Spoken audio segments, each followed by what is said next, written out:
Bonsoir à tous. La Côte d'Or soutient les agriculteurs. Le département bannit les produits sud-américains dans les cantines scolaires. Une décision pour dénoncer l'accord entre le Mercosur, accord fortement contesté par les agriculteurs français. Les élus locaux ont pour objectif de servir 80% de repas locaux cette année dans tous les collèges du territoire. Dans le même temps, près de Besançon, une chorale se rassemble pour aider une famille d'agriculteurs. Les choristes de Double Croche donnent un concert à l'église de Pouillet-Français. Dimanche, ils reverseront l'intégralité des bénéfices à la famille L'Homme, une famille qui avait été obligée d'abattre son troupeau de 83 vaches à cause de la dermatose. Après 3 ans de pause, le Festival des solutions écologiques revient en septembre prochain en Bourgogne-Franche-Comté. Une 4e édition toujours organisée par la région pour montrer que la transition écologique se construit d'abord sur le terrain avec l'énergie et la créativité des citoyens. Ceux-ci sont invités à présenter leurs initiatives avant le 27 février.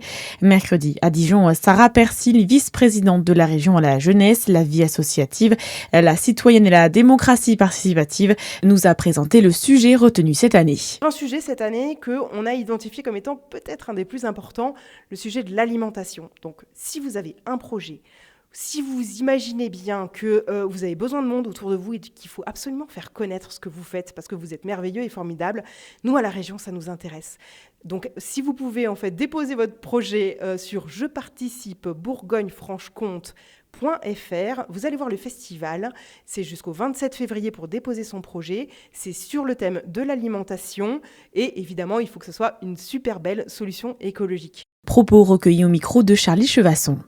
Dans l'actualité également, la ministre de la Santé, Stéphanie Rist, appelle à la prudence après une possible contamination de lait infantile du groupe Nestlé.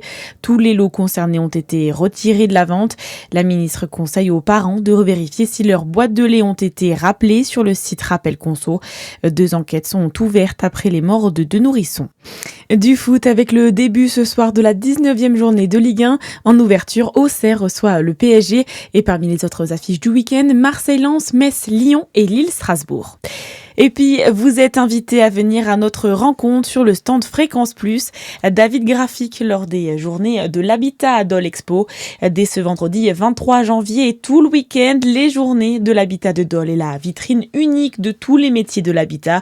Vous allez rencontrer les professionnels locaux, de l'assureur à l'aménagement extérieur, rénovation ou encore construction. Vous pourrez donner vie à tous vos projets. En plus, un grand jeu vous permettra de gagner pour plus de 3 000 € de cadeaux. Rendez-vous pour les journées de l'habitat de 10h à 19h du 23 au 25 janvier à Dole Expo. Venez nombreux à notre rencontre. Bonne soirée sur Fréquence Plus.